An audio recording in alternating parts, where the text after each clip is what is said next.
Imagine, if you will, an alternate history not too dissimilar from our own. The inhabitants of this reality feel the same sun on their faces, marvel at the same wildlife, and enjoy the same breeze blowing across the fields. Familiar as it may seem, this is not Earth. Forma's history differentiates from our own at two key points.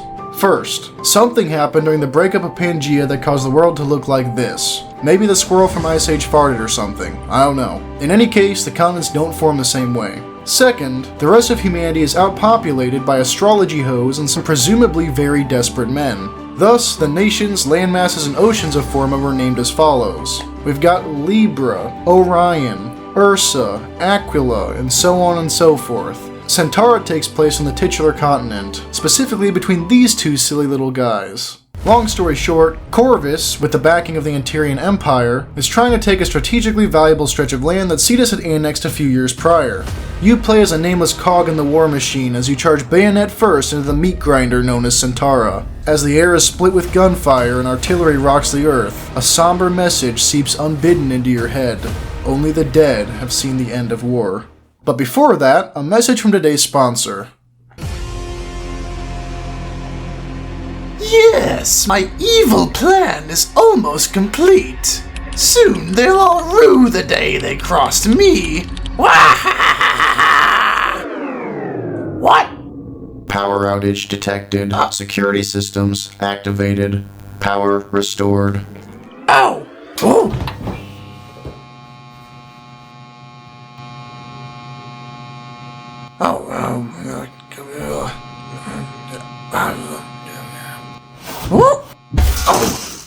Intruder detected. Teleportation success. Deploying security countermeasures.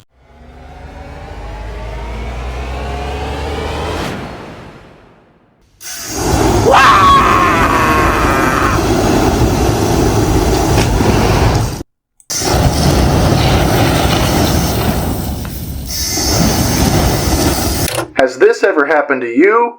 No? Well, are you gonna sit around and wait till it does? Too many people settle for subpar desks and tables for their work and entertainment needs. This can have many long-term consequences, including but not limited to back problems, muscle atrophy, and immolation. That's why today's sponsor, FlexiSpot, only sells the most useful and advanced desks on the market. Their wide range of products offer a solution to any desk-related demand. You want a drawer to keep your notes, cords, and other items at hand? They got you covered. You want an extra long desk to accommodate a dual monitor setup? Too easy. You want an L-shaped surface for some extra real estate while you work? Already done. Thanks to modern workplace culture, many people prefer to stand at their desk when using a computer to get their blood flowing and prevent back pain. And that's where FlexiSpot's standing desks shine. They come equipped with motors that automatically adjust the height of the desk to suit your own specialized needs, even if you needed 50 inches off the ground. You can program multiple preset height settings and even set a timer to remind you when to stand and when to sit back down. The environmentally friendly board is solid and durable, and the metal frame makes the desk extremely stable, allowing it to easily bear over 200 pounds.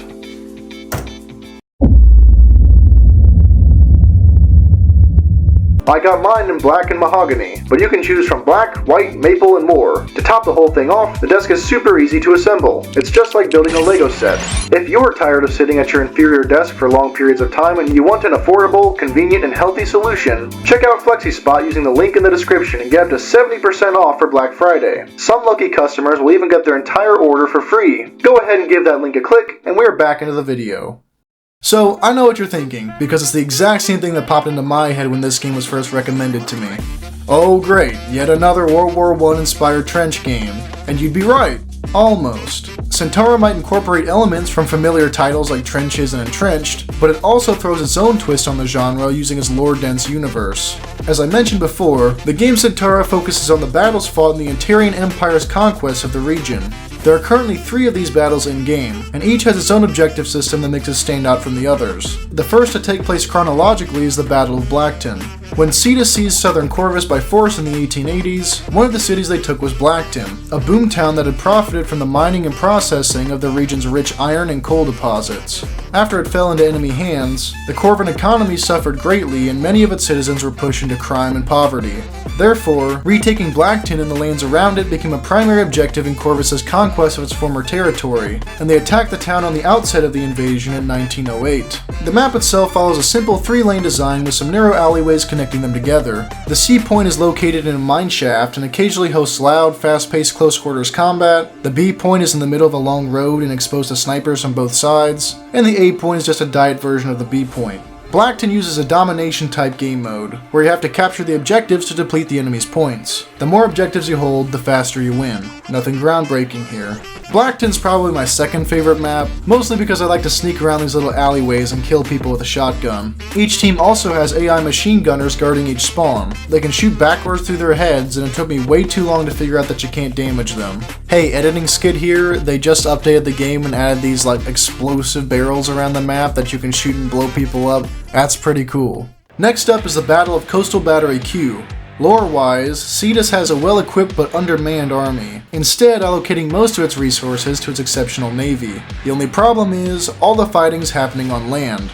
In order to move their naval assets close enough to act as indirect fire support for their counterattack, the Cetans attempted to neutralize a strategic coastal battery in 1909, clashing with the Corvan defenders. This map features a similar domination-type game mode to Blackton's, but this time the objectives are more linear, with one closer to each team's spawn and two side by side in the middle. Coastal Battery also introduces one of the most important gameplay mechanics in Centaura, artillery. A Cetan battleship, CIS Mira, is stationed offshore to provide fire support during the attack. However, a breakdown in communication resulted in Mira not being able to differentiate between friendly and enemy forces, so it'll periodically blow its horn and then shell the crap out of wherever the fighting is most apparent. These artillery strikes are devastating and can clear a path for ambitious players to capture an objective. Also, armored cars will occasionally spawn on the road and help their team push forward. You're supposed to try and destroy them with dynamite or something, but most people just wait for an artillery barrage to take them out. Coastal Battery is my least favorite map. The lanes aren't really as unique, and most of the fighting just involves hugging the shoreline to flank around the brunt of the action. The battleship aspect and the armored cars are really cool, I just wish you could control or direct them somehow. Finally, we have the Battle of Capri Field, also known as Gridlock. At this point, the Antirian Empire had officially joined the war and invaded Cetus from the south, forcing them to divert their troops away from the Corvan front and resort to defensive trench networks in order to hold the line up north. From 1910 to 1911, both sides struggled over the muddy stretch of land known as Capri Field, resulting in the bloodiest battle of the entire war. Gridlock differs from the other maps in that the win condition requires the team to take every single objective in order. Until the enemy is routed and total victory is achieved, the battle will continue to go on, resulting in some truly heinous match lengths. This map is characterized by fortified trench lines separated by deadly expanses of open field broken by small hills and shell craters. The main deciding factor on this map is the artillery, which tends to start at a contested area and then creep one way or another. Staying just outside of these barrages and then charging in the moment they finish is the primary way to gain ground in Gridlock. It's very reminiscent of the Trenches gameplay loop, minus the ability to build and fortify things yourself. Gridlock is more a battle of attrition than anything. It's just holding out until the other team breaks and then capitalizing on that moment. This map is a slog, and I love it. It seems like every game I review has to have a class system, and Centaura is no exception. The basic rifleman trudges into battle equipped with a rifle, trench club, and bayonet. If you're on the Corvus team, you get the TO5 bolt-action rifle, likely inspired by the Austrian Mannlicher 1895. The straight pull bolt and simple sight picture make the TO5 a favorite for most players. If you're unfortunate enough to be auto-sorted into the Cetus team, you get to play with the Model 1889 lever action. The Cetans must have suffered so much from trade embargoes that they had to shop at Cabela's to equip their army. I don't know how they managed to make lever actions uncool, but this thing is whack. The Assault class receives an SMG if you're playing on Coastal Battery or Gridlock, and a double-barrel shotgun if you're playing on Boomtown. The SMG is handy for trench sweeping and laying down suppressing fire, but it always paints a huge target on its user. The double barrel has a very tight spread and can be used out to relatively long ranges. Assaulters also get a grenade to increase their firepower.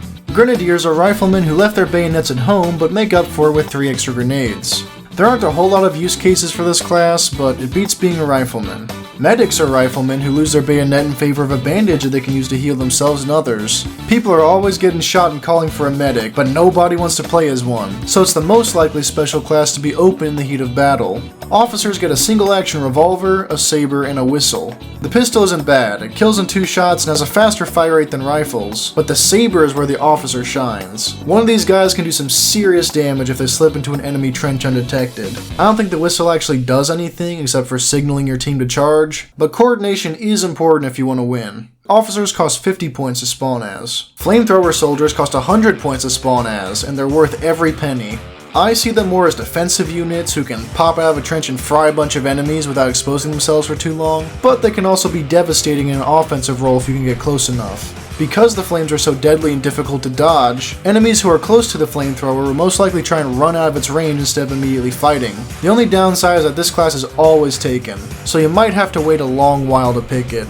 Finally, Mortarmen cost 250 points to spawn as and allow the player to rain deadly airburst shells on the enemy from behind cover. The mortar is best used for area denial, as it can cut the enemy off from certain crucial pieces of cover. Shell craters, trench lines, and the final tunnel in Gridlock are all excellent targets for the Mortarman. Like I said in my Guts and Black Powder video, I like lore and world building in my Roblox games, and Centaura has boatloads. As many people know, it's actually a prequel to Dead Ahead, which, rest in peace, King. You will be missed. This means that in addition to the story of the Centauran Wars, it links to a whole nother game with its own tales in the same universe, and I just think that's awesome.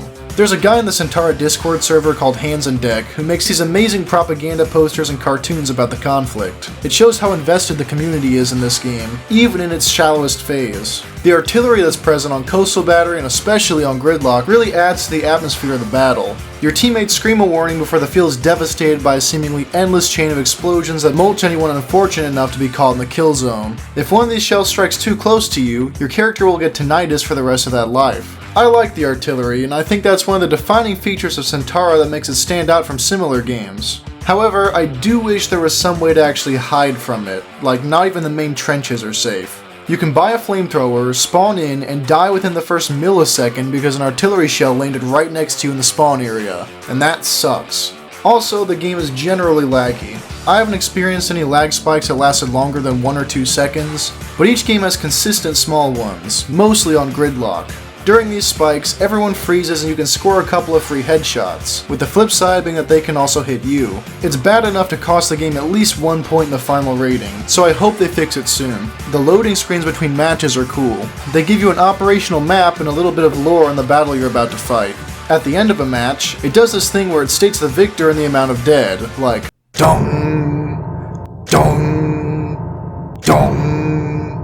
It's memorable, and it works to hammer home the game's message about the tragedy of war. Centaura's kill feed could use some work. It's even worse than Frontline Corellia's. At least in that game, you could see what weapon the killer used. In Centaura, you don't know which team the people belong to or how the kill happened. All you know is that one person killed another person in the last few seconds, which you can already surmise on your own. Each spawn has a crate near it that serves as an in-game shop. You can buy smoke grenades, wire cutters, dynamite, and more. I like that the items you get last the entire game, and I always try to snag an extra grenade and tripwire bomb to set little traps with. I don't think anyone has ever used the wire cutters, but they remain an option. People who've watched my previous videos know that I am not the biggest third-person shooter fan. I think that the information you're given should be limited to what your character could realistically observe. It doesn't break the game for me, but the fact that everyone corner peeks the whole time can get frustrating after a while. At the end of the day, Centaura is still relatively early in its development. While the current game is a promising preview and the dev team has laid out an interesting roadmap for future updates, they remain theoretical as of now. I think that if I were to review this game later down the line, it would have a much higher score, but for now, I'm going to give Centaura a respectable 6.5 out of 10, though I definitely expect it to get even better in the future.